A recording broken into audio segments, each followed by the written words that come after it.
Well, good morning, everyone. As we all know by now, we had severe weather across the state last night, some 14 tornadoes, tornado damage in 25 different counties. Two other counties affected by storm damage, so a total of 27. I'm going to call on Colonel Ollier to give details of what we know at this time from MEMA. We are in the field today. We've had daylight for about 2.5 hours now, so we will know more. It appears that we've had more than 150 homes damaged or affected by these storms. But again, those are early numbers. That could double, depending on what we see from assessments that are out there. We're extremely fortunate. We don't want any injuries, but we have had 3 injuries across the state, one fairly severe in Amite County with a great deal of damage there.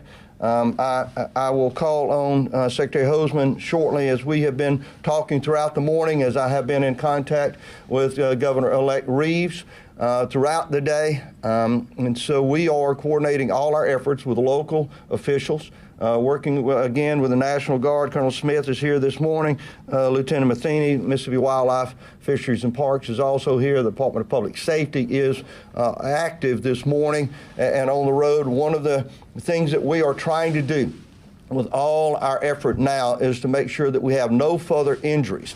That includes on our highways and roads and bridges. So we're asking everyone to slow down. Don't travel in the affected areas if you don't have to. Certainly this is not a sightseeing opportunity. So do not go into the affected area where homes are damaged just to look and take photographs. You will be turned around. We will have law enforcement officers that will be in the affected area, and if you do not live there or you're not there to help someone, do not self-deploy and go to those areas affected by this storm. So Colonel Ollier, if you will come and please share with us the details as we know them now. Colonel. Thank you, Governor. Ladies and gentlemen, what we're seeing now is our SEOC is activated to a level 3. From the impacts that we've seen, the National Weather Service has identified 14 tornadoes. We're expecting that number to grow once their teams get into the field and put an assessment eyes on the ground. As the governor relayed, we do not have any deaths reported. We do have about 15 injuries that have been reported. Again, we're still waiting on further information from the counties. We have about 9,000 to 11,000 power outages as it stands, and as you know, the weather is going to drop through the bottom tonight, so we've got to make sure those power outages get up as quickly as possible. As the governor said, we had about 25 counties that was affected, and I'm sure we'll have more today. About 150 homes have been reported, either damaged or destroyed, and we will continue to update you with those numbers as they come in. Shelters opened throughout the night and through the morning. We had Jones County, Lee County, Marion County, and Smith County all had shelters. We had several safe rooms, Pearl River, safe room, Lincoln, Forest, Wayne County, and Jones County safe rooms were open, and for those who were getting out of harm's way. We've received damage assessment reports, the DR1s from about 12 counties thus far. We know those damage assessments will change, and we will receive more from additional counties. Hinds County was the county that gave us the proclamation due to the heavy hit Edwards area. Also, we know the heavy hit in Amite County, and we've filled a lot of requests. We've given tarps to Union, Clark, Lincoln, Smith, Amite, and Hinds and Lee at this time. More requests are coming in as we're doing this press conference. Shelters we've discussed. The area coordinators are in the field conducting those initial assessments with the emergency management directors, and debris removal teams are being dispatched to those heavy hit areas. We've got UAS operators being dispatched to get eyes on from areas that we cannot get into by road and route. As the governor said, we were lucky enough not to sustain any fatalities. Our prayers are with the state of Louisiana. They did sustain a fatality that we know of. We ask the public, do not self-deploy to these areas. Mississippi is known for its familyhood, and it's coming to the rescue of those in need. If anyone deploys, make sure you coordinate that through the local emergency management director so they know you're in the area. We've seen this in the past where people self-deploy and then they become victims themselves because they get in areas they can't get out of or get into water that takes them away. So please, for the public, we want you to coordinate that through the emergency management directors. A lot of power lines are down. Again, 9 to 11,000 folks are without power. Those power lines are on the ground. It's wet.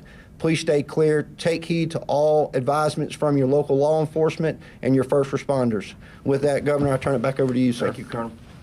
At 0900 this morning, I issued a declaration of emergency that was certified by the Secretary of State, Delbert Hosemann, who is no stranger to this center here or to disasters. He and I have worked together for years now, and I will call him forward as our Lieutenant Governor-elect. Again, I appreciate him being here this morning and signing that declaration of emergency for the affected areas.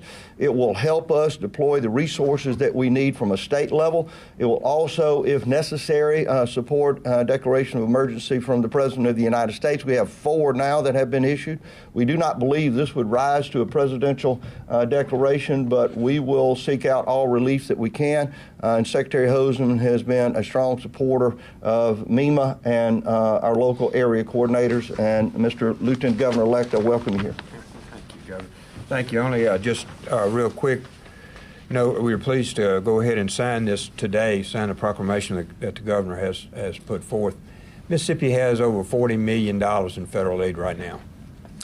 Unfortunately, we have become experts at this. MEMA does a great job.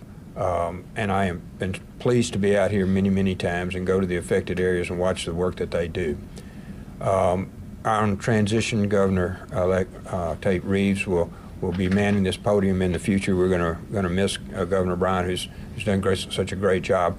But going forward, all of the people that have made these critical decisions, Mr. Michelle and all the others that have worked here, will be in full stride beginning after January to make sure that this operates seamlessly in the future.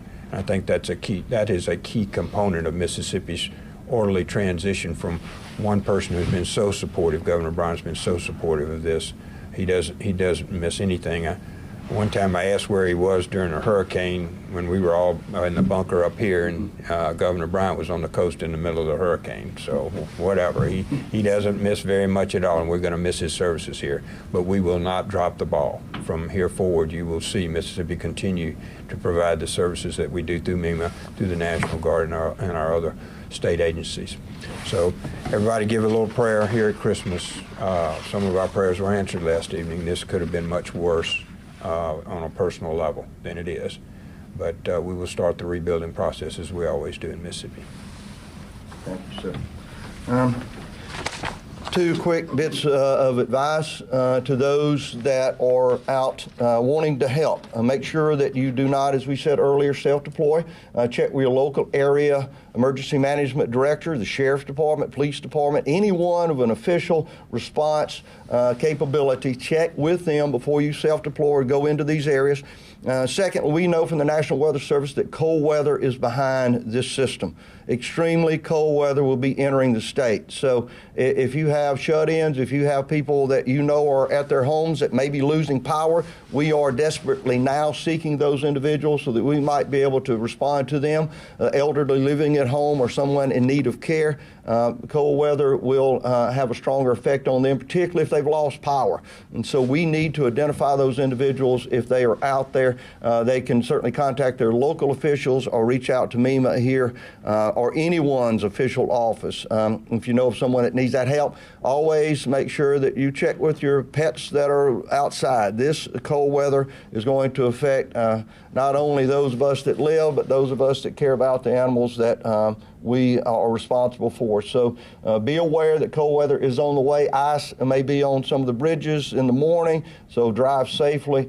We do not want anyone injured as a result of this storm system or the cold weather that will be following it. So I want to thank you for that. Any questions? Speaking of health, talk about the importance of making sure that homeowners choose a legit tree service, because this morning in Edwards, there was a guy that was walking around talking to people, knocking on doors to see if they wanted, their trees cut. Just talk. It is unfortunate that there are those that would take advantage of this disaster and other disasters. So you'll see people that will come up and say, "I'll cut your trees, and I need cash money to do so. I need to go buy fuel or need to buy equipment. And I'll be right back," and you never see them again. So I would say be extremely careful removal. When anyone approaches you offering a service cleanup, debris removal, you also have people that want to replace your roof. So they will come up with a truck that says roofing repair, and they'll want cash money. They take that money and leave, and you'll never see them again. So I would say call the Attorney General's office is a really good source for identifying people who are properly out there and trying to provide those services. But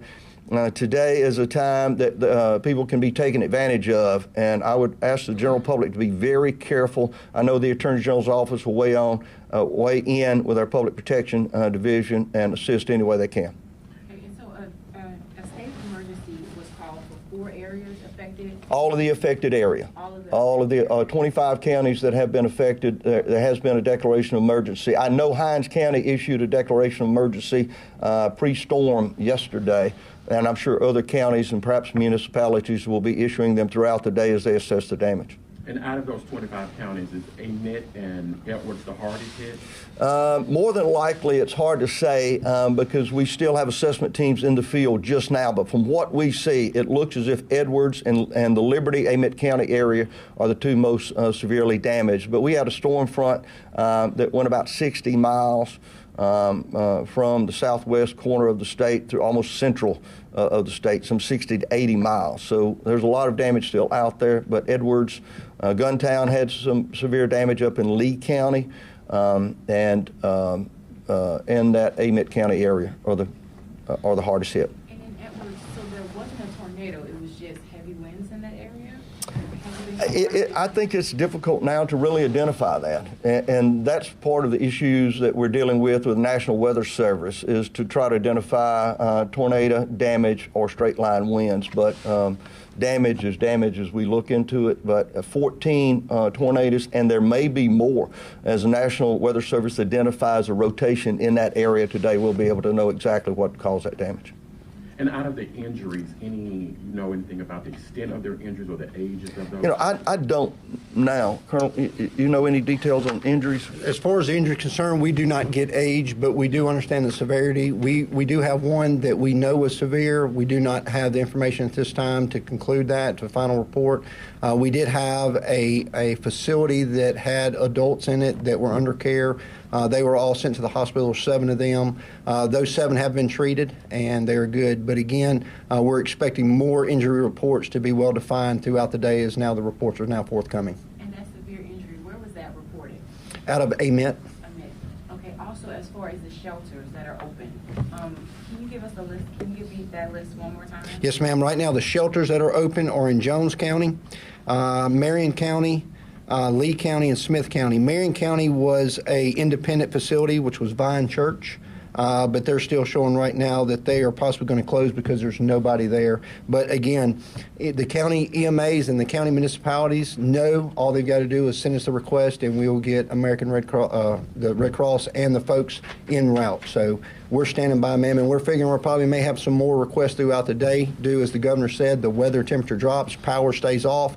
We're expecting some possibly some warming shelters and some safe rooms opened up, but we'll stand by. These shelters that are open, they're going to remain open since the temperatures are dropping? As it stands right now, yes, ma'am, and as soon as they close, they send us reports saying when they're closing because they don't have any occupancy.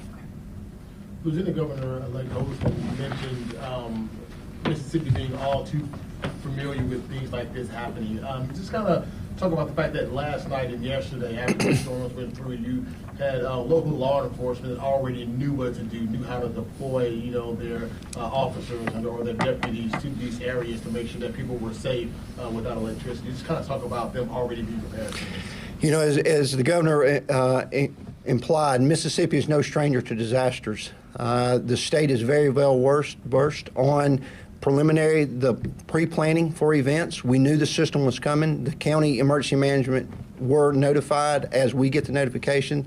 They are very proactive. The state is, sad enough, proficient at handling severe weather.